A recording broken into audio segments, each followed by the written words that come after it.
Good morning guys and welcome back to my new video. मैं हूं आपका दोस्त उमेश। आज मेरा फिलहाल आखिरी दिन है पूरी पे और सुबह के बज रहे हैं 6। मैं आज आप सबको सनराइज़ दिखाने आया था। बहुत ही खूबसूरत और प्यारा सा सनराइज़ जो समंदर की लहरों के बीच से सूरज की किरणें निकल के आ रही है। इतना खूबसूरत मंजर है यार। तो आज क्योंकि ये मेरा आखिरी दिन है तो मैं आप सबको मेरा आज का लंबा सफ़र होने वाला है ये दिन।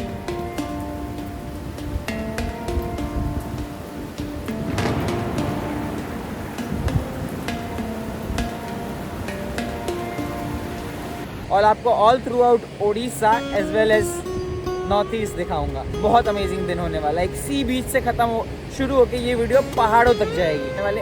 एक दिन में 3 शहर जाने वाले हैं। तो इंश्योर करना कि वीडियो लास्ट तक देखते हैं, आपको बहुत मज़ा आएगा यार। गाइस इतने खूबसूरत से बीच, समंदर और इन मोमेंट्स को अलविदा कहने का वक्त आ चुका है। ये आखिरी बार है जब मैं ऐसे समंदर को करीब से देख सकता हूँ, फील कर सकता हूँ। Until next time, until I go to the next समंदर। तो काफ़ी बेहतरीन एक्सपीरियंस रहा पूरी में। जगन्नाथ जी के दर्शन से लेके सी बीच में आके टाइम स्पेंड करने तक, यहाँ के स्वर्ग द्वार को देखने तक, यहाँ की समंदर की लहरों के साथ खेलने तक अमेजिंग एक्सपीरियंस था। और यहाँ के लोगों से मिलने तक, यहाँ के फूड ट्राई करने तक, it was all an amazing experience. Until next time यार।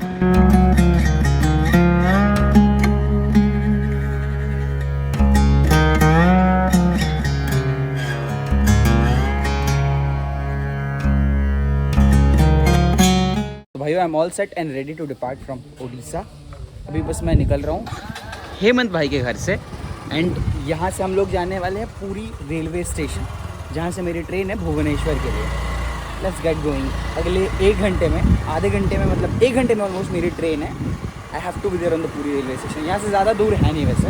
आई मेड बिट, थोड़ा सा मैं लेट कर दिया वैसे। जाते जाते आप श्री जगन्नाथ प्रभु जी के दर्शन करते जाओ, इससे अच्छी बात और क्या हो सकता है। यहाँ देखिए श्री जगन्नाथ प्रभु जी की मंदिर, जय जगन्नाथ भाई। और यहाँ से हम होते हुए हम स्टेशन पहुँचेंगे, तो इससे बेहतरीन और कुछ नहीं हो सकता भाई।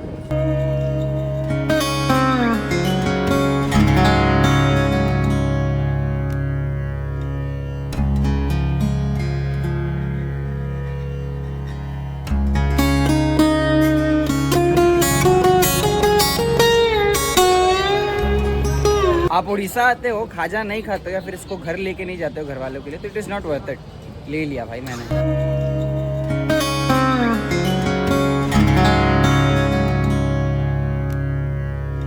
जाते जाते हेमंत भाई मुझे स्टेशन तक छोड़ने आए। तो हेमंत भाई, कैसा रहा एक्सपीरियंस? ज़्यादा टाइम तो बिता नहीं पाए, थोड़ा सा टाइम ही बिताएं। कैसा रहा एक्सपीरियंस, कैसा रहा? बिल्कुल ब्रदर जैसा एक्सपीरियंस रहा मेरा। ओके। मुझे लगा मतलब बाहर से कोई आया है, अचानक कोई मतलब एक्सीडेंटली मिल गया। हाँ। फिर ऐसा नहीं लगता है कि हम कल मिले थे। ऐसा लग रहा है कि बहुत दिनों से हमारा जान पहचान थी, आके घूम के जा रहे हो। राइट। और हमारी जो कल स्पिरिचुअल बातें हुई, जो चीज़ों को लेके बातें हुई, वो तो हाँ। वो हम बता नहीं सकते हमने क्या बातें करी है, क्योंकि बहुत इन डेप्थ की बातें थी। बहुत दूर दूर की हमने बातें करी है। It was like I am mesmerised by him like. और सच में मेरे को मतलब कल एक मेमोरेबल डे था। हाँ। और हमने जो मतलब वो जो इम्पैक्ट क्रिएट किया है मेरे माइंड पे ना, it will stay forever in my mind यार, हमेशा रहेगा। तो again once again thank you भाई। जो भी आपने कल मुझे सिखाया, समझाया लाइफ के बारे में, जो भी आपने बताया, I keep in my mind for ever. It's good. It's good. चलिए आपको मिलते हैं आगे के सफ़र में। ओके, जय जगन्नाथ। जय जगन्नाथ भाई।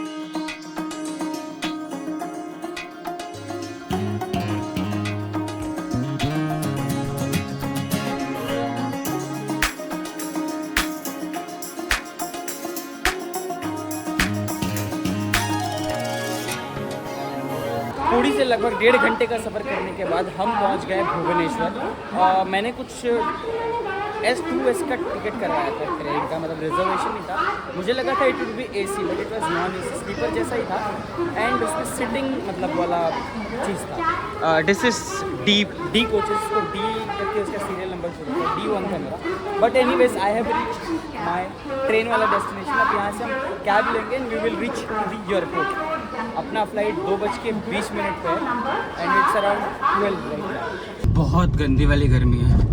और एक्चुअली इनफैक्ट टर्मिनल तक, जो रेलवे स्टेशन का टर्मिनल है, वहाँ तक कैब नहीं जाती है। तो अपन का क्या हुआ कि मेरे को चल के आना पड़ा, 300 से 400 मीटर इतनी गर्मी में भाई। अभी यहाँ से अप्रॉक्सीमेटली 20-25 मिनट लगेंगे अपने को एयरपोर्ट पहुँचने में, and then check in. And most importantly अपना जो एक कनेक्टिंग फ्लाइट है, सो 5 घंटे का ले ओवर है एट अ पर्टिकुलर एयरपोर्ट। वहाँ पहुँचने के बाद आप लोग को बताऊँगा कि which airport is that. 5 hours I am not sure कि मैं क्या करूँगा। एंड 4 दिन से मैं अच्छे से सोया नहीं हूँ। It's like 2 hours 3 hours 2 hours 3 hours 2 hours 3 hours ऐसा हुआ है।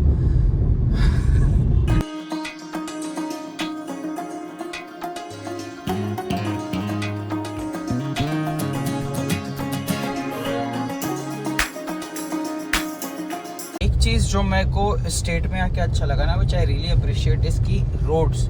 मतलब I travelled from Bhubaneswar to Puri, like 9th को ट्रैवल किया दैट डे। क्या मतलब अमेजिंग रोड्स, मतलब एक भी आपको टूटा फूटा नहीं, अमेजिंग रोड, अमेजिंग कनेक्टिविटी।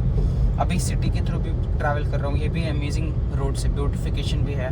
तो ब्यूटिफिकेशन इन रोड्स मेरे को बहुत पसंद आया एक्चुअली, बहुत अच्छे रोड से टू बी ऑनेस्ट। हम पहुँच गए Biju Patnaik international airport Bhubaneswar. It is in front of me.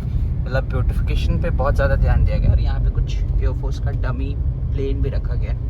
Beautification बहुत अच्छा है इसका, रियली लाइक्ड इट। मेरा ये बैग नहीं है, डोरेमोन का गैजेट बैग है। देख लो इतने सारे सामान इसमें आए थे। एक बहुत बड़ा भसर हुआ था अभी सिक्योरिटी चेक में, मैं आपको अच्छे से बताता हूँ। चलो पहले ये भर लेता हूँ, ये डोरेमोन के मतलब गैजेट बैग को अच्छे से भर लेता हूँ। तो मैं सिक्योरिटी चेक वगैरह करा के अंदर आ चुका हूँ। सो भसड़ क्या हुई थी मैं आपको बताता हूँ। तो मैं हमेशा जनरली क्रिकेट बॉल जो है ना, लेदर वाले टेनिस बॉल सारे मेरे बैग में हमेशा कैरी करता हूँ। 2-3 बॉल मिनिमम रहता ही है मेरे बैग में। आज क्या हुआ, यहाँ पे सिक्योरिटी चेक वालों ने पकड़ लिया, बोलते नहीं ले जाने देंगे, नहीं टेनिस बॉल ले जाने देंगे, नहीं तो मैं लेदर बॉल ले जाने देंगे। बोले कैसे हो सकता है सर, मैं बॉम्बे से ट्रैवल किया हूँ, मैं गुवाहाटी से ट्रैवल किया हूँ, कलकत्ता से ट्रैवल किया हूँ, बैंगलोर से ट्रैवल किया हूँ, गोवा से ट्रैवल कर रहा हूँ, ये बॉल हमेशा मेरे बैग में रहता है, आज कैसे नहीं ट्रैवल कर रहा हूँ। नहीं हम नहीं ले जाने देंगे, इतना हार्ड है ये वो। फिर भाई मेरे को उसमें अनिल कुंबले का सिग्नेचर भी था, मैं उसको खोना नहीं चाहता था भाई। मैं फिर बोला कि सर मेरे को कैसे भी लेके जाना है। तो फिर गया, इंडिगो का फ्लाइट था, जो बंदे होते हैं उनको बोला कि मेरे को लेके जाना है, मेरा बैग मंगवा दो। और मतलब लकीली आज मैं जल्दी आ गया था एयरपोर्ट। तो फिर मैं क्या हुआ कि मैं बोला उनको, तो बैग मंगवा दिया, मैं उसमें आराम से डाला, जो चेक इन में ड्रॉप किया था उसको उसमें डाला, एंड देन वो वापस चला गया।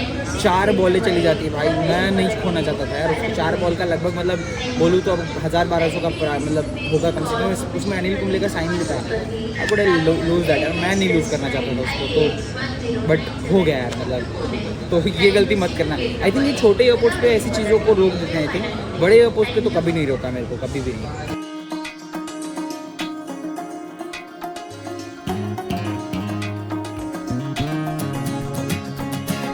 Not a Airbus, this is an ATR aircraft. छोटा सा एयरक्राफ्ट होता है ये, बहुत कम फ्लाई का मतलब कम डिस्टेंस के लिए होता है। So yup, it's an ATR, not an airbus today. I think ऐसे पैसेंजर्स बहुत कम है कलकत्ता के लिए, इस वजह से आई थिंक ATR ही यूज़ कर रहे हैं लोग। ATRs मैंने बहुत सारे देखे हैं, ऐसे एयरबस थोड़ा कम है ऑपरेशन। मैंने फ़्लाइट बोर्ड कर लिया, मेरा सीट जो है 10A है। ATR एयरक्राफ्ट में 10A सीट जो है बहुत ही गंदे पोजीशन पे होता है, दिखाता हूँ क्यों। ये देखो प्रोपेलर जो है एकदम मेरे ठीक ऊपर है, प्रोपेलर जो पंखा मतलब है ना वो बहुत ऊपर है। And this is the most unsafest seat in any aircraft. Engine के पास होता है, अगर किसी भी इमरजेंसी सिचुएशन में ये डैमेज यहाँ बहुत ज़्यादा होता है। So I am not sitting at a very safe position. तो गाइस जिस दिन मैं जिस फ्लाइट में बैठा हूँ इतने छोटे से एयरक्राफ्ट में इंडिगो के, उस दिन ये वर्ल्ड का सबसे हाईएस्ट वैल्यूड एयरलाइन बन चुका है विथ $23.4 बिलियन। मतलब दुनिया का सबसे हाईएस्ट वैल्यूएशन वाला मतलब aircraft, just I mean airline, just imagine. एक छोटा सा एक एयरलाइन आता है वर्ल्ड इंडिया में और वर्ल्ड का सबसे बड़ा मार्केट वैल्यू। इसका रीज़न ये मैं बताता हूँ। अभी इस फ्लाइट में आपको जितने भी पैसेंजर्स हैं ना, सारे passengers they are not actually flying to Calcutta. ये लोग फ्लाई कर रहे हैं डिफरेंट बड़े बड़े सिटीज़ में। मैं खुद फ्लाई नहीं कर रहा, I am flying to Guwahati. But इसने क्या करा है ना, सारे पैसेंजर्स को दूसरे एयरलाइन में कैटर करने से अच्छा है इसने अपने को कैटर किया है और इन सारे पैसेंजर को लेके जाएगा कलकत्ता। एंड कलकत्ता से जो भी फ्लाइट्स है ना दूसरे जगह कनेक्ट हो रही है, जैसे Bombay, Delhi, Ranchi, Guwahati, even international flights, सारे पैसेंजर को कैटर कर रही है कलकत्ता नियर बाई बड़े एयरपोर्ट पे। एंड वहाँ से सबको डिफरेंट सिटीज़ में भेज देगी विद देयर ओन एयरलाइन। उससे क्या होता है, इनका सीटिंग कैपेसिटी भी फील हो जाता है एंड देन प्रॉफिटेबिलिटी भी इंश्योर हो जाता है। तो this was not there earlier जो एयरलाइंस चला रही थी, दिस वॉज नॉट देयर, उनके ऑपरेशंस में ये चीज़ें नहीं थी। But IndiGo introduced it and they became a giant. आज कहीं किसी भी एयरपोर्ट पे चले जाओ, IndiGo is a giant. Amazing. मतलब इट फील्स मतलब कि मतलब बहुत गालियाँ पड़ती हैं इंडिगो वालों को डेफिनेटली इनके सर्विसेज की वजह से, बट आई बिलीव कि दे हैव क्रैक्ड समथिंग जो आज तक बड़ी बड़ी एयरलाइंस कभी क्रैक नहीं कर पाई थी इंडिया में. वर्ल्ड्स बिगेस्ट मतलब वर्ल्ड्स लार्जेस्ट या क्या कहेंगे, जो भी कहेंगे यार, सबसे ज़्यादा वैल्यू अभी मार्केट में इसका 23.4 billion dollars man. The feeling behind my eyes, you stood out 'cause you were in red. Then, against my intentions, I let you turn me violet instead. Summer high, met you in August, New York back to my cold apartment. Distance sucks, but at least I'm still with you. अगर आप airport को देख के नहीं पहचान पाए हो कि मैं कहाँ लैंड किया हूँ, तो मैं बता दूँ मैं कोलकाता ही लैंड किया हूँ. और यहाँ पे अब 5 घंटे का लेओवर के बाद रात के 9 बजे मैं गुवाहाटी के लिए चलूँगा फ्लाइट पे. 5 घंटे एयरपोर्ट में रहूँ, बाहर रहूँ, ये सोच रहा हूँ. मीनवाइल आपको तब तक थोड़ा फ्लाइट दिखा देता हूँ जब तक मेरी बस आती है. देखिए सामने एयर इंडिया एक्सप्रेस है, पीछे इंडिगो रुकी हुई है, इधर इंडिगो है. मुझे ऐसे एयरपोर्ट में आके जो मज़ा आता है भाई, मैं क्या बताऊँ आपको. मेरा दिल गदागद हो जाता है, एकदम तरोताज़ा हो जाता है. ये देखिए सामने एयर इंडिया एक्सप्रेस, इंडिगो सारी खड़ी है. इधर टर्मिनल है, इधर उधर ऑपरेशंस चल रही होती है. ऑपरेशंस जो चल रही होती है ना काम, वो देख के मेरे को इतनी खुशी होती है भाई, क्योंकि मैं ऑपरेशंस में हूँ. इन सब चीज़ों से मुझे भी एफिशिएंसी सीखने को मज़ा आता है. कोलकाता पहुँच के मुझे 1 घंटे से ज़्यादा हो गया था. मैं एयरपोर्ट में सो गया था फ़ोन वोन चार्ज करके. अभी मैं थोड़ा बाहर निकल के आया हूँ क्योंकि 9 बजे है मेरा फ्लाइट वापस से. तो मैं पीजी जा सकता था, बट देन क्या ही आऊँगा, तो मैं नहीं गया. अभी मुझे भूख लग रही है, मैं कुछ ढूंढ रहा हूँ यहाँ पे खाने के लिए अच्छा सा. थोड़ा आगे तक चलते हैं, ढूंढते हैं कुछ खाते पीते हैं, भूख लग रही है इसलिए. लिटरली एयरपोर्ट में अगर मैं ये खाना खाया तो मुझे कम से कम 500 से 600 रुपये पे करना पड़ता है. मैं बाहर आ गया थोड़ा दूर और वहाँ पे मैंने बिरयानी ले लिया, अंडा बिरयानी और सलाद लिया. मैंने दिन भर कुछ नहीं खाया. इसके मुझे कितने ही पड़ेंगे, 100 120 बस. अभी मैं खाना खा के आया हूँ. आपने देखा बिरयानी मैंने खाया और कुछ 128 रुपये का ही बिल बना मेरा, और मैं आराम से खा के आ भी गया. अब जिनको पता नहीं है कि आपका कनेक्टिंग फ़्लाइट है, तो आप एयरपोर्ट से बाहर आ सकते हो, बाहर जाके घूम सकते हो, फिर वापस जा सकते हो. मतलब कि इन द सेंस कि आपका अगर टाइम आपके पास इनफ है कनेक्टिंग फ़्लाइट में, तो आप बिंदास जा सकते हो. और आपका लगेज भी उनके पास ही रहता है. आप लगेज लेने के घूमने का नहीं है. जो आपके पास रहता है हैंड बैग वही रहता है, बाकी कुछ नहीं रहता है. तो बिंदास घूम सकते हो. मतलब अगर ज़्यादा लंबा लेओवर है आपका, तो कनेक्टिंग फ़्लाइट में आप 3 तरीके से अपने आगे वाले मतलब डेस्टिनेशन तक जा सकते हो. एक, अगर सेम फ्लाइट जा रही है तो आपको उसी में बैठे रहना होता है, आपको चेंज नहीं करना होता. अगर फ़्लाइट चेंज हो रही है, आपको निकल के जो मतलब अंदर से ही जो मतलब इंटरनल ट्रांसफ़र होता है, उसके थ्रू सिक्योरिटी चेक करा के जा सकते हो. एक, पूरा एयरपोर्ट से बाहर निकल के जो नॉर्मल पैसेंजर्स जैसे जाते हैं वैसे जा सकते हो. तो मैंने तीसरा वाला चूज़ किया था, जो एयरपोर्ट से बाहर निकला, फिर नॉर्मल पैसेंजर की तरह वापस गया. बाकी क्योंकि हमारा फ़्लाइट तो यहाँ पे चेंज हो रहा था और मतलब 4-5 घंटे का लेओवर भी था. सो अब मेरे को नॉर्मल लोगों की तरफ पूरा सिक्योरिटी चेक क्लीन करके जाना पड़ेगा. भाई सीरियसली अभी के अभी मेरी फ़्लाइट मिस हो जानी थी.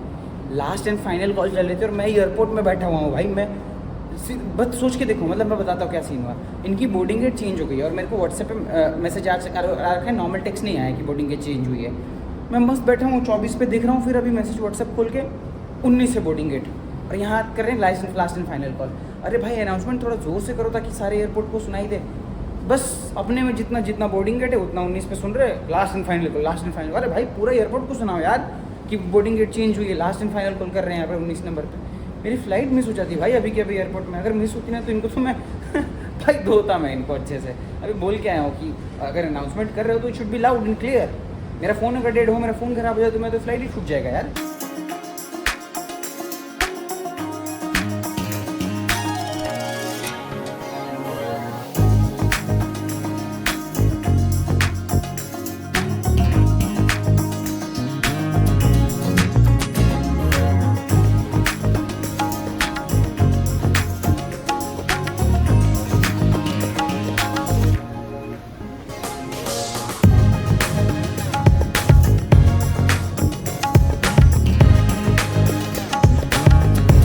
कल से गुवाहाटी में बिहू शुरू हो रही है और मैं लकीली गुवाहाटी पहुंच गया हूँ बिहू के शुरुआत के वक्त ही। मतलब अपने शहर में अपने फेस्टिवल के ड्यूरिंग घर आ जाओ तो फिर it's a different feeling all of, मतलब कंप्लीट फीलिंग होता है।